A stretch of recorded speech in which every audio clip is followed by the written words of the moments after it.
RetroRad here, coming at you with an update and top 5 rarest video games in my collection. Today is August 3rd, 2016. I was watching my buddy's video probably about 3 weeks ago, maybe even 4 weeks ago. It's been a while. Ryan, aka RPG Tour Guide, link to his channel is going to be definitely down below. Uh, he was tagged by another YouTuber to put up his top 5 rarest games in his collection, or every single game in his collection worth over $40. Break it down by system. I'm going to go with the top 5 rarest games in my collection. He had tagged me. I tried to do this video a long time ago. Actually did it as soon as he posted his video. I watched his video, and then I came downstairs and I did my video. The only issue was when I went to upload it, the file was corrupted, and I never actually uploaded it, and I had no storage. And I thought the video was uploaded, and I deleted it, and that made me really sad. But back to the video. First, we're going to jump into the update. I'm right now in the process of selling my entire video game collection. What you see behind me is actually what is left in my collection. I had about 4 or 5 of these type shelves full of games. Unfortunately, due to financial reasons, I'm in the process of selling my entire collection. I'm selling it piece by piece so I can maximize the value for my family. Some home repairs are needed in the near future, car repairs, other bills and whatnot, so I'm going to be selling my entire collection. When I say my entire collection, I mean 99% of it. I've already kept about 20 games, and the majority of them are all handheld. I've been getting a lot of questions on what am I going to do with my channel? Am my channel just going to disappear? Am I going to collect more?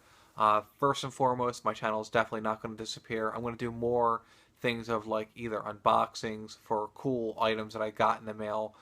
If I got a really good deal at a flea market, or if I got a really good deal on something else, I'm going to definitely do a video because I like sharing those moments. I think when I watch other people's pickup videos and they say, hey, I got this really good deal on eBay or a really good deal on Craigslist, it motivates me to actually go out and hunt more.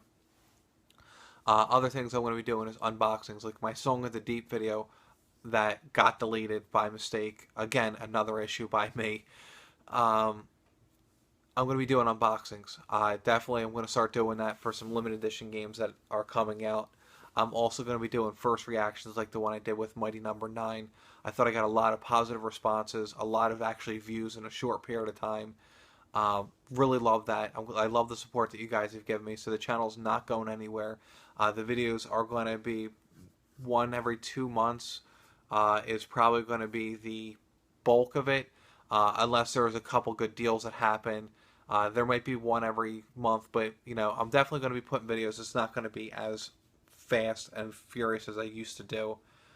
Also, once my collection is done and I sold every last piece of it, I'm going to retransform the basement into a nice play area for my son, nice TV, couch, nice little play area, and then I'm going to decide if I'm going to go back to collecting again. My nature inside me says I'm going to be going it. This is my 5th or 6th time with a collection, and every time I've always needed the money, so I always cash out and I always go back to it because I have a huge love for video games. Haven't decided if I'm going to go back to it. If I do, I've been drawn to PSP lately, DS, 3DS, so I might just focus on that stuff. I don't know yet. But first and foremost, I want to thank Ryan for tagging me, for motivating me to do this video, as well as all you guys that have been giving me all the support that I've been having. Actually, once I hit 750 on subscribers, if I even could hit that, because I know the news of this is actually going to lose me some subscribers. If I do hit that, I'm going to be doing a giveaway. If I hit 1,000 subscribers, which might be 2 years from now, who knows? I'm going to be doing a giveaway because it's my way of thanking you guys for watching my videos. I'm going to tag 2 people. Yeah, I know you're supposed to tag 3, but I'm actually only going to tag 2. Casey the Game Nerd and Mr. Fantastic Oleg. You've been tagged. You can do your top 5 rarest games, or if you want to take the time out and actually you can highlight a system for me.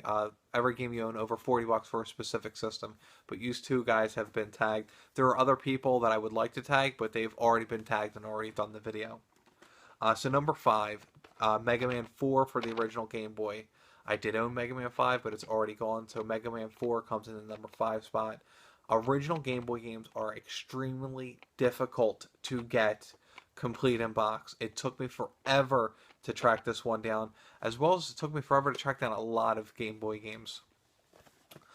Number 4 is going to be Bomberman Second Attack. This was a mistake getting this in my collection, and by a mistake, I mean a good mistake.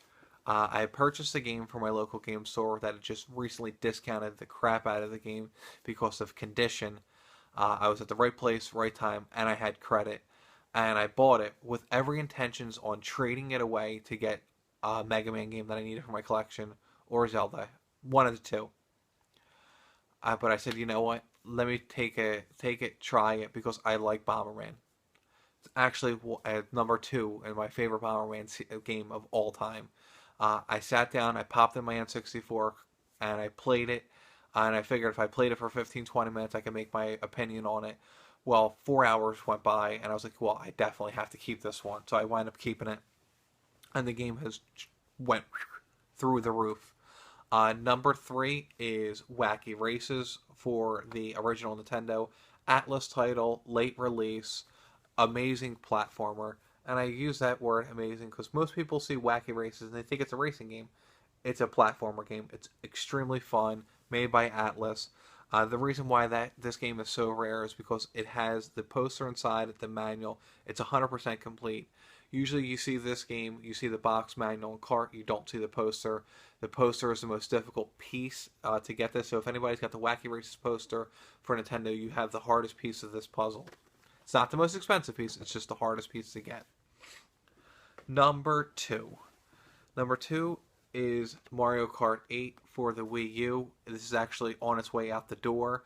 That's actually motivated me to do this video again tonight. I tried to do this video a while back, and for some reason it got deleted. I'm actually in the process of wrapping this up. I did a trade with somebody. This is going to be going to Ohio, so this is going to be going to an Ohio home.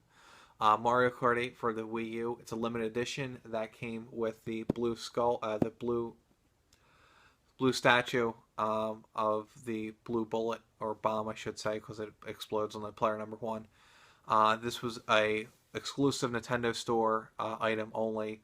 I don't know the exact count of how many were released, but I'm thinking around 1,000 of these were released. Extremely, extremely hard to come by. I picked it up last year at Too Many Games. And the number 1, this was the rarest piece in my collection. It still is. I haven't found a home for it. I don't know that I'm going to find a home for this one. I am going to try to sell it, but I definitely am not selling this one cheap because of how rare this game is. And it's the Hyrule Warriors Limited Edition. This was a Nintendo World exclusive to the store. I was going to take the train to New York to camp out that night that this came out, and then take the train back to Philly to find out whether I was going to have a boy or a girl. But then I realized to myself, what's more important? Finding out if I'm going to have a boy or girl or an actual game. So I made the smart decision, and I said to myself, I'm not going to go to New York. I contacted someone who lived in Long Island, or Staten Island. No, Long Island. My buddy Chris. And I said, hey, do you mind doing me a favor, and I'll pay you additional. He said, you don't have to pay me any additional money. Just pay for my bus fare, because he was going to take a bus into the city. Pay for my bus fare, and pay for my bus fare back, and pay for the shipping, and I'm more than happy to do it.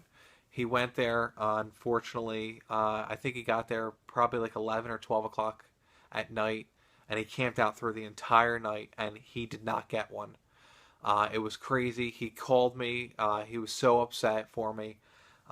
I felt so bad for him. I tried to give him money, and he didn't take anything from me. Really awesome dude. Really great friend. So you're wondering how I got my copy. My local video game store actually had sent their employee, and he camped out from 4 o'clock in the afternoon all the way into the next day, and he was able to get a copy. So I paid the scalper price of $450 for that. The game has gone up well over $1,000 as of right now. The last trade, which was the last actual known sale, was a complete in-box copy of Crusaders of Senti with the loose cart of Flintstones Dinosaur Peak. That was a huge trade. It actually put the value of this well over $1,500. Um, but it's all relative to who wants a fancy little box with a stupid scarf in it. You can get the scarf for like 30, 40 bucks. You're basically paying all the money for this outer box. Actually, you're paying all the money because you can get this outer box for this little logo, the T for Teen, because they got this in Europe, and it's not even remotely that expensive. So Oleg and Casey, you've been chosen.